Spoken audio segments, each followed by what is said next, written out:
And dare I say, we hope that we get to see Teofimo Lopez versus Boots Ennis in August, because all of a sudden this is starting to feel like a real thing. Because there was a press conference last week to announce their July 12th card in New York, Louis Armstrong Stadium. That's the card headlined by Shakur Stevenson versus William Zepeda, Hamza Shiraz on there as well against Edgar Berlanga. And then all of a sudden, Turkey calls in and says, like, we want Teofimo versus Boots. And then Teofimo Lopez gets on social media not that long ago and said, I just wanted to get on here and let y'all know, man, it's happening.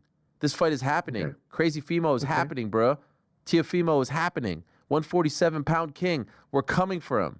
So is this really happening? Is this happening? Lopez versus Boots at 147, and I presume you're interested, because I sure as hell am. The reason why I played that clip is to show that there is a general interest for this fight, and I must admit, like I've said in previous videos, I am interested myself because initially these two are the same fighter. You know, little tweaks, little things different.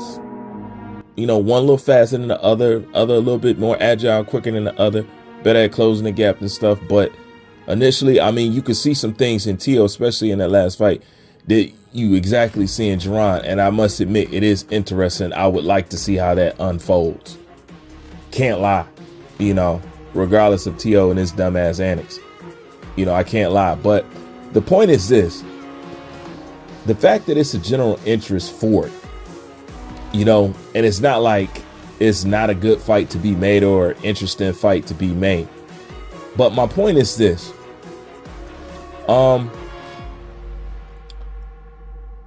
Ennis has just came off a good performance. But prior to that, JARON Ennis' brand and his pedigree took a hit and was under question, you know, because of the Kuka shine and all the other stuff. And he was under question in his last performance, but he delivered.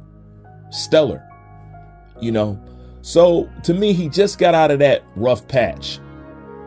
People doubting him, talking about him, this, that, and the third. Don't think he's this, don't think he's that. You know what I'm saying? Got to prove something. We don't know. You know what I'm saying? He just now got on level ground. And what I'm saying about this situation is the fact that he's not being more verbal about it, the pendulum is swinging right back where it came from.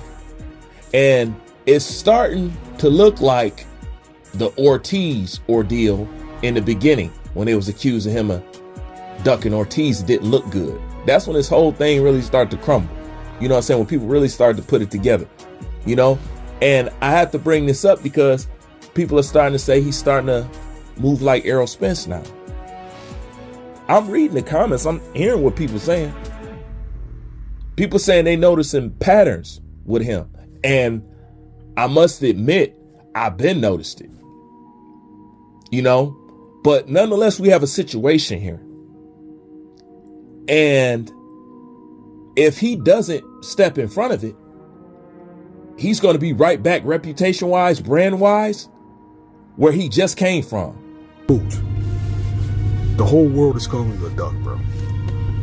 Why did it take you so long to speak out on this situation in depth?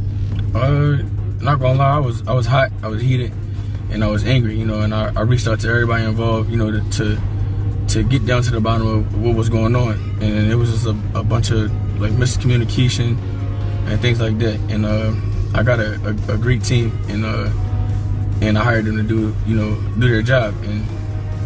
But I just felt like I was out of the loop, and you know, and that's my fault. And like from this point forward, you know, I feel like I should be. I feel like I will be be more in tune with what's going on and more, vocal. This is what we're dealing with right here. It's not that hard. All right. 147 undisputed, right? If you see my last video, Eddie made it perfectly clear he cannot get you another belt. So what is the point of staying at 147? What are my options? Can you get me another belt? And I'm like, well, right now, Brian Norman's on the missing list. He's disappearing to Japan for a fight. And Pacquiao's fighting Barrios. So, no is the answer. No, very, very. I mean, look, I don't necessarily like people jumping up weight classes just for the sake of jumping up in weight class, but the fact is there are no real obvious opponents for Tiafimo at 140. There aren't, let's be honest. So what's he staying there for? He is a good sized 140. I never thought he was the biggest 140. Bear in mind, he used to fight at 135. My worry for Tiafimo is that there's no rehydration clause with the IBF situation now for Boots. Boots will be considerably bigger than Tiafimo. And Boots last time out looked fantastic against Stanionis. So I'd make Boots a big favorite. But I mean, every time Tio's back's been against the wall where he's not been the favorite, he's found a way to win. I mean, I didn't have him as a wide favorite against Barboza when he made that look easy. I didn't have a favorite against Vasily Lomachenko. He beat him. I didn't have him a favorite against Josh Taylor. He beat him. So he seems to find a way. And Tio's hot right now. Turkey seems to like Tio quite a lot. And if you're Boots as well, what are you doing? I mean, you're not going to fight Brian Norman because he's got to fight in Asia. You're not fighting Barrios because he's fighting, I still can't believe I'm going to say it, Manny Pacquiao. And then what? You're going to go to 154? He's there at 147. It's a big money fight. Boots wants the big money fight. Tio's a great fight. I think it's one that I would like to see happen next. It's brilliant. It's the type of opponent that Boots has been searching for. Big name opponent who will sell the fight, who will promote it. It's the type of challenge that Tiafimo has been searching for. It's a match made in heaven. It's the type of fight that we want from both of them. You know, despite the fact that Tiafimo is moving up to 147 pounds. And by the way, Boots has hinted that he wants to move up to 154. Here they are meeting at 147. So that fight hopefully happens. Okay. If you going to move up and, you know what I'm saying, you're looking to build a high profile fight and what'll be good for you, Virgil Ortiz. That's if he can get him, because I don't think Virgil was too eager to fight Boots either. But I'm going to leave that for another day. But Virgil Ortiz, it's good for the brand. It's a good look, you know. But secretly, we know that they don't really want to go up to 154. But if you're saying you want to stay at 147 to become undisputed, after Eddie just told you I can't get you another belt, then you got Tio right here. We'll have a few more fights at 147. Now, I know you know Lopez, Teofimo Lopez is calling out Crawford, and he wants Crawford to come down to 147. You're at 147. Is that a fight that you would take with I'm the Teofimo? only name that nobody called at 147.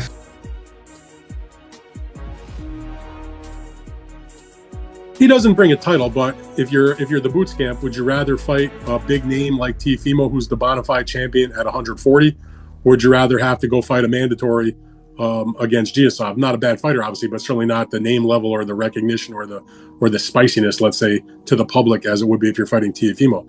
I mean, I can appreciate any champion that wants to become undisputed, but there are times where it's just not feasible for a variety of reasons. Obviously, he can't fight Barrios next because Barrios has got an assignment with Pacquiao coming up in July. So, and you know,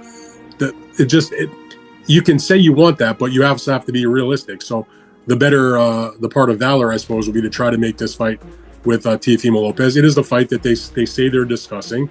It's a fight that Turki Al-Sheikh has made no secret he wants. He mentioned it at the press conference that they did in New York this week. Big cards in August. We have a big cards in October. I am talking with Matchroom, with Eddie Hearn to do Boots and to Malivu. Promoting the card that will take place in Queens, I mentioned.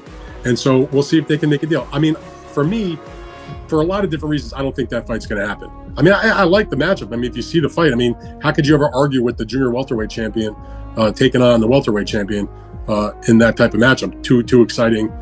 You know, that's an exciting matchup in my opinion. But I'm very skeptical what happened. They can talk all they want, but you know, I wouldn't go making plans for that fight just yet.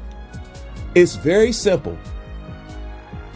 Tio, Brian Norman, Virgil Ortiz. Got to get one of them. All right? And nobody should have to keep going through this extra math to figure out what he's doing next, because they know these problems with JARON ahead of time. He already knew when JARON said he's not going to 54 after his previous fight. He said, I'll think about it. He knew then when they recommitted to telling the world about Undisputed Eddie knew then he couldn't get him another title because Eddie doesn't want to come out of the money. And it keep going back to Eddie and his money and his money and his money. And it boils down ultimately to just this. I said in the beginning, I'm saying it right now. You can see it right now. Eddie has spent too much money on JARON with nothing recouped. He don't want to come out of no more money. And that includes not getting him that belt. So he would like him to move like this. However, the truth is, they're hesitant to go up. We know JARON is bigger than 147, just like we knew Errol was bigger than 147. We know he need to go up. He know he need to go up. But the problem is what's up there. Okay? All right, so you want to be the big fish in a little pond and stay at 147. But he can't get you a title. And you know Turkey wants to see Teofimo Lopez. And you know that's also a good look, and that's also some good money. But then again, you under contracts. I don't know how much extra you could probably get out of that. And maybe that could be the problem. There's nothing extra that comes with that. But having Eddie come out and say that he's concerned as you as a fighter being interested enough to get up for the fight. All right, we already accepted that once, but you was fighting the same opponent. Understood. But this can't keep coming up. Once again, it's starting to look like where he just came from. Now, what's the point of moving from that space just to go right back to it, all because you're unclear on Brian Norman, Teofimo Lopez, Virgil Ortiz, or you just moving up to 154? But all this swinging and dwindling in between, now that's where that's all their fault. Team Ennis' fault. Because if anybody know, you guys know. And you guys know for Eddie know. But that's what it boils down to, man. It's just that simple. T.O., Brian Norman, Ortiz, 154. It's not that. So why? All right, so you say, okay, well, if that's just what it is, then why don't they just land on something? That's the whole point. Okay, you can't get a title. We understand. Fine. Even though you was claiming all that undisputed stuff, that's fine. That's fine because Eddie don't want to put up the money. That's fine. Now go do something else. Now you can't say I don't want to go do nothing else because I'm going to do this at 147 right after Eddie said I can't get you another belt. If you didn't see it, check the last video. No, that's what he said. I can't do it. And you've been knew this. So what do you want to do next? It's just that simple. There's no reason for the hesitation. You know what Turkey want. And you heard what they just said. They're like, yeah, this is a very interesting matchup. And just wait for that stuff to start mushrooming and start building. More people like, yeah, you know what? I think I do want to say, and then what? You're not going to take the fight. Then you're going to be right back. Then it's going to be all boot looking like he's shucking and jiving, you know what I'm saying? Puss in boots and all that stuff. And you know what? It'll be 100% deserved and accurate.